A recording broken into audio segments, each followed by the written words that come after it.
کلونه مخکې مې یو ډېر ښایسته کتاب لوستی و چې هغه کې ډېره جالبه کیسه وه.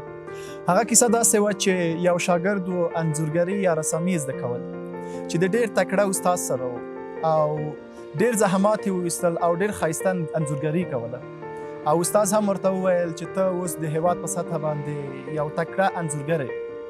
نو کله چې دا انځورونه یې راجوړ کړه یا هغه رسامي یې وکړه، لومړی دغه خپل ملګرو او کورنۍ ورباندې ډېرې ملنډې وهلې، که څه هم رسامي یا انځورګري د هېواد په سطحه باندې وه، خو د کورنۍ او د ملګرو لخوا مختلف نوع انتقادونه بغیر له اصلاح څخه ورباندې نیول کېدل.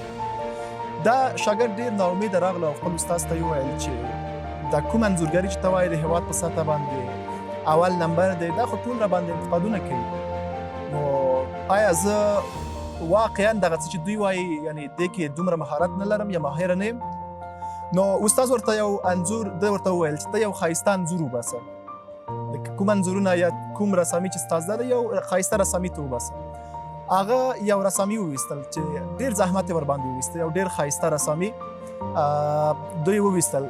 ورته استاد وویل چې ته دا اوس ویسه او بازار کې دا کېږده ورسره ولیکه چې په دغه کې چې کوم اشتباهات دي هغه تاسې یوازې په نښه کړي.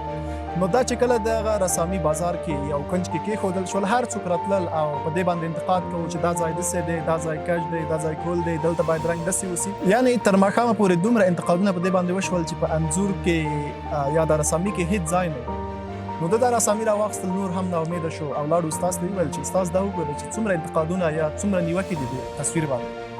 په داسې حال کې چې دا هغه تا چې ویل چې ښایسته تصویر او بهترین تصویر دې راجوړ کړی یا بهترین رسامي دې کړې، په دې باندې دومره نیوکې دي، آیا زموږ په کار کې مشکل دی؟ نو وروسته له هغې څخه استاد ورته وویل چې همدغسې رسامي چې تا کړې وه همدغسې بیا دغسې رسامي وکړه. د همدغه شاګرد همدغسې رسامي وکړل او بیا یې ورته وویل چې د دې سره ته ولیکه چې په دغه رسامۍ یا انځورګرۍ کې چې کوم ځای کې اشتباهات دي دغه تاسې راته اصلاح کړئ. نو دغه انځورګري راواخیستل، د ښار په همغه ځای کې کېښودل چېرته چې نیوکې زیاته شوې وې.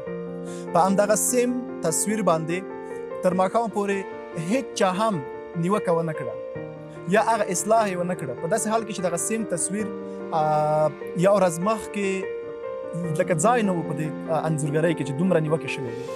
نو دا تصویر یې بېرته استاد ته راوړو چې تېره ورځ دغسې یو کیسه وه، اوس هېڅ ورباندې نیوکه نشته یا هېڅ چا دا کوم څه نه اصلاح کړي نه دي کوم ځای کې چې دوی نیوکې کړې وي. نو دغه استاد ورته وویل چې نیوکې هر څوک کوي، هغه اصلاح نشته.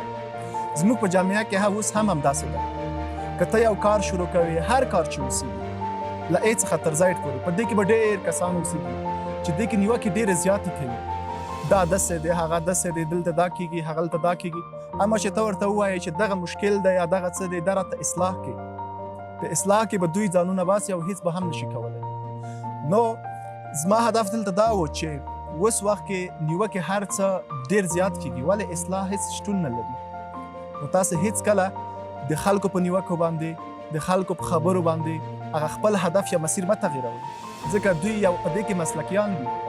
دوی یوازې نیوکې کولی شي ولې اصلاح هېڅ نشي کولی. نیوکه سره د اصلاح دا زه هم منم او دا ډېر ښایسته رنګ هم راوړي او دا یو نوی بدلون راوړي، اما نیوکه بغیر له اصلاح دا یو لوی مشکل دی. لکه زه به تاسو ته یو مثال درکړم، اکثره کسان دي چې هغه ډېر ښایسته ویډیوګانې جوړوي، ښایسته کانټینټونه جوړوي، انفلوئنسران دي د عامه پوهاوي لپاره مختلف نوع برنامې یا هم ویډیوګانې اپلوډ کوي. ولې د دې تر شا یو سلسله کسان دي چې هغوی فهم نه لري، درک نه لري، نه پوهېږم چې په کوم پټي کې ناست دي یا تشناب کې ناست دي، انټرنیټ ورته رسېږي او یو نیګیټیو یا بد کمنټ پرېږدي چې دا د هغه کسانو لپاره چې هغه په دې برخه کې تجربه نه لري. نو دا څه چې زده کوي په دې باندې یو نیګیټیو امپیکټ کوي او ستاسې دغه یو بې ځایه کمنټ یا ستاسې دغه یو بې ځایه نظر، په داسې حال کې بې اساسه نظر یا هم نیوکه بغیر له اصلاح څخه، دا د خلکو په ژوند کې ډېر منفي تاثیر غورځولی شي. که چېرته تاسې دغه نیګیټیو فیډبیک چې پرېږدئ یا دغه نیګیټیو یا بد کمنټ چې تاسې پرېږدئ، که چېرته دا له اصلاح سره اوسېږي دا خو ډېره ښه خبره ده. اما که چېرته تاسو په دې برخه کې هېڅ معلومات نه لرئ، نه نامه سره بلدیت لرئ او نه هم دې برخه کې تاسې تجربه لرئ، ولې یو بې ځایه کمنټ پرېښودل یا نظریه ورکول دا چې دی د هغه کسانو لپاره چې یو په دغه برخه کې لکه تجربه نه لري یا نوي شروع کوي د هغه لپاره یو ډېر بد تاثیر کوي. نو کوشش وکئ که چېرته نیوکه هم کوئ له اصلاح سره یې وکئ. یعنې نیوکه بدون له اصلاح څخه ډېر لوی تاوان نورو ته رسوي. ستا به یو عادي خبره ډېره یو ټوکې یو رشخند خبره به تا ته اوسېږي، اما دا د نورو کسانو په ژوند کې ډېر لوی منفي اغېزه کولی شي. نو کوشش وکئ ښه ته ښه ووایو او بد ته بد ووایو. یعنې هدف دلته دا چې که چېرته تاسو نیوکه لرئ نظر له اصلاح سره دا په سر سترګو قبول. دا باید هر چا سره یو څه باندې چې نیوکه کوي بېرته اصلاح هم ورته ووایي. دا په ټولنه کې ډېر یو خیر کار دی.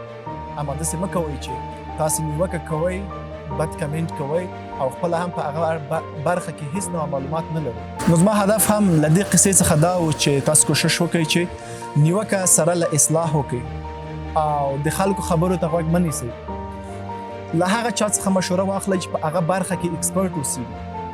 تاسې اوس وګورئ هر کار چې شروع کوئ، له امازان نه رانیولې تر فزیکي هر کاروباره پورې، زه 100 کسان درته را پیدا کوم چې د په اړه باندې بد خبرې او نیوکې او تاوانونو د دې په اړه باندې خبرې کوي، او 100 کسان هم زه درته را پیدا کولی شم چې د هغې ګټو په اړه باندې چې هغوی تجربه لري دې برخه کې، په دې برخه کې دوی مخکې تللي او د هغې ګټې تاسو ته ویلی شي.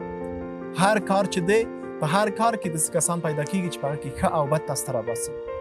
نو کوشش وکئ چې هر کاروبار شروع کوئ نو په هغه کې تاسو له هغه کسانو څخه مشوره واخلئ چې په هغه برخه کې دوی تجربه لري. مطلب دا چې تاسو له هغه کسانو څخه ما د مشوره اخلئ، ما نظر اخلئ چې په هغې برخه کې هیڅ نوع تجربه څه نه لري.